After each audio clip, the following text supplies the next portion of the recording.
Hey guys, so we got the jobs report this morning. I'm going to go over that here in just a second. The good parts of it, the bad parts of it, what it meant for the market, and what technical levels we're watching. Before we get into it, hit the thumbs up for the video. And if you are new, consider subscribing to the channel. All right, let's dive right into it.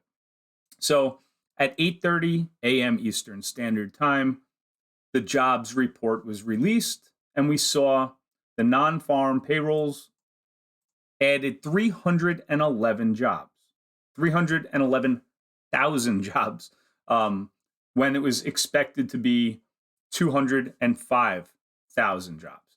So again, that's a huge beat. Again, that's more hiring than expected. Now, for the market, right?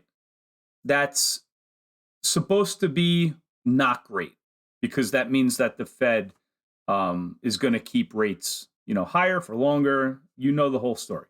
So what we did see is the average hourly earnings actually came down. The Fed wants to see that, so that's good. What else happened was the participation rate came up a little bit, and the unemployment rate was higher than expected, which you would think that more people out of work is not a great thing, right? For the economy, for the stock market, it shouldn't be. Now, what the Fed, is really doing with all these rate increases is they're trying to crush demand. Now, if you crush demand to bring down inflation, companies are not going to need as many workers because that demand is no longer there. So the Fed wants to see that unemployment rate climb because that means that what they're doing is working. Now, we still did add a lot more jobs than expected, but here's what I'm thinking. So I'm thinking that the market, the stock market, had a more technical trading day today than just the jobs report. I feel like it's starting to diverge just a little bit, disconnect a little bit from the news. Okay. Now we see the VIX up again, almost 9%.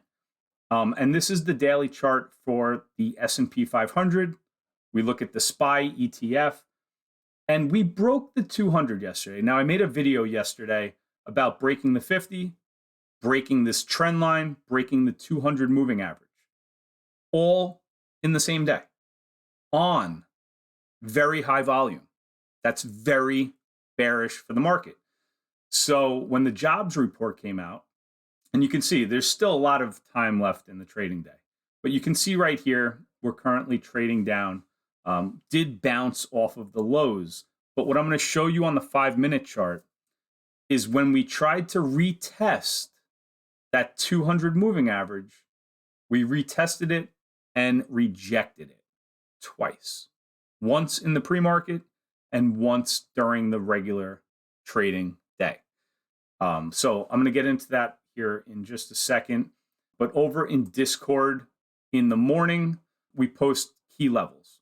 All right. So that key level was known already. You can see here, we knew that this was going to be a possible, the first trade, a magnet, right?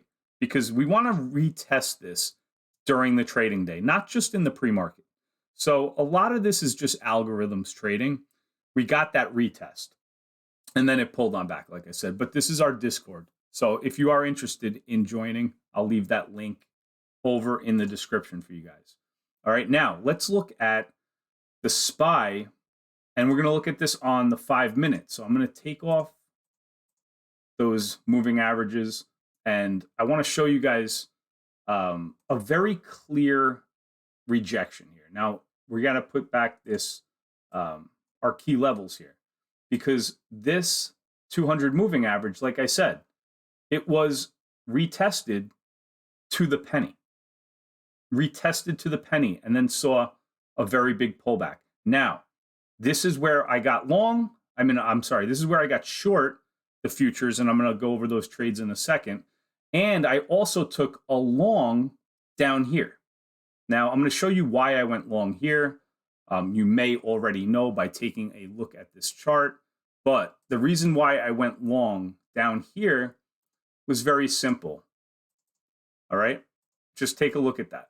You can see this is a clear level that the market was coming down to. And we saw a lot of selling, a lot of red 5-minute candles. So just playing that, little bounce, that gave me some nice profit. All right. And then shorting up here, because knowing where the 200 moving average is on the SPY is very important.